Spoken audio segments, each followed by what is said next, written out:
लगभग 3 महीने से बंद पड़ा डायलिसिस वार्ड आज फिर से शुभारंभ। कुल्लू के मुख्य क्षेत्रीय चिकित्सालय में आज कांग्रेस के मुख्य संसदीय सचिव सुंदर सिंह ठाकुर ने डायलिसिस वार्ड का शुभारंभ किया। आपको बता दें कि कुल्लू मुख्य अस्पताल में मुफ्त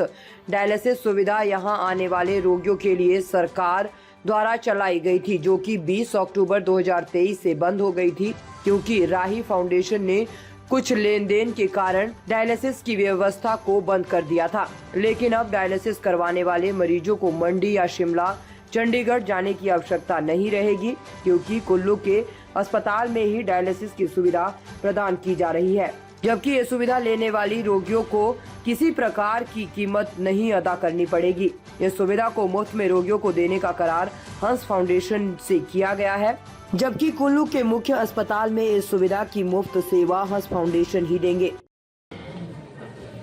सर, किस तरह से देखते हैं कि डायलिसिस की सेवा जो है वो हंस फाउंडेशन के द्वारा शुरू की गई है,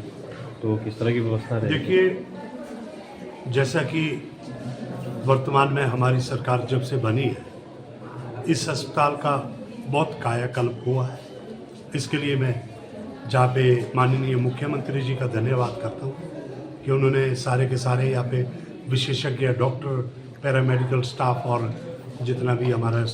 जो है पूरी भर्तियाँ यहाँ पे करती है, उसके बावजूद कुछ एक बातें हैं, क्योंकि मैं मानता हूँ कि सुविधाओं का कोई अंत नहीं होता है। अभी जैसे यहाँ पे कुछ पुराने वक्त में जो राही केयर के साथ अनुबंध था वो ख़त्म हुआ, उसके बीच में थोड़ा सा गतिरोध पैदा हुआ, तो आज हंस फाउंडेशन की तरफ से यहाँ पे ये डायलिसिस शुरू हुआ है और ये पहले से बेहतर जो मशीनें यहाँ पे उपलब्ध करवाई जा रही है, उसके साथ इसको वातानुकूल जो बनाया जा रहा है पूरे हॉल को। और जैसे ही मेरे पास यहाँ पे डॉक्टर साहब ने मुझे बताया डॉक्टर कल्याण जी ने कि भाई कुछ और भी यहाँ पे कहीं एयर कंडीशनिंग की, हॉट की, हीटिंग की ज़रूरत है, तो मैंने तुरंत अपनी तरफ से 4 और air conditioner hot and cold लेने के लिए कहा गया है। और ऐसे में मैं समझता हूँ कि जो इस अस्पताल को जैसे हमने पहले से काफ़ी बेहतरी की तरफ इसको लेकर गए हैं, इसके लिए मैं पूरे अस्पताल के प्रशासन को, डॉक्टरों को और सारे पैरामेडिकल स्टाफ को बधाई देना चाहूँगा, और चतुर्थ श्रेणी के भी जो यहाँ पे हैं, और यहाँ के जो रोगी कल्याण समिति है या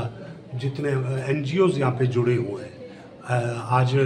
मैं समझता हूँ कि और भी हमें कुछ बातें इस अस्पताल के लिए करनी है, जो निकट भविष्य में उसे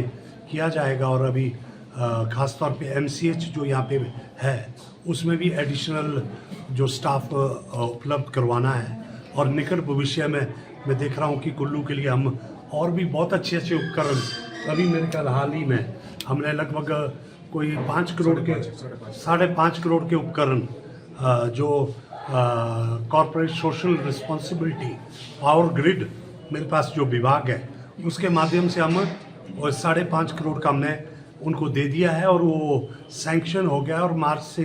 पहले जब वो उपकरण इस हॉस्पिटल में आ जाएंगे, तो इस हॉस्पिटल में आप मानो कि हिमाचल के बेहतरीन अस्पतालों में जो उपकरण उपलब्ध होंगे वो यहाँ कुल्लू में उपलब्धता रहेगी।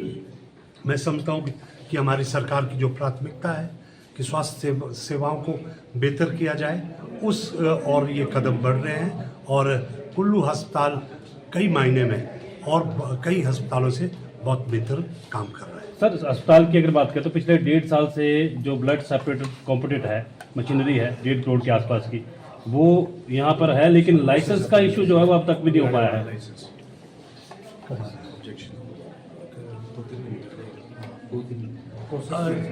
देखिए, उसमें जो कुछ एक जैसे मुझे बताया जा रहा है कि उसमें जो उसका लाइसेंस एक रहता है, लाइसेंस की जो प्रक्रिया है वो चल रही है। और ड्रग कंट्रोलर के अच्छा, मैं खुद स्वयं अभी मेरे नॉलेज में ये बात आई है, तो जैसे ये कह रहे हैं कि उसे 2-3 महीने लग रहे हैं, तो मैं चाहूँगा कि उससे आधे वक्त में बहुत जल्द आपके समक्ष में ये जो प्रक्रिया इसे भी पूर्ण किया जाएगा। सर पॉलिटिकली अगर देखा जाए, ताज़ा खबरों से जुड़े रहने के लिए हमारे चैनल को सब्सक्राइब करें और बेल आइकन को दबाना ना भूलें ताकि हर खबर की नोटिफिकेशन आपको मिलती रहे।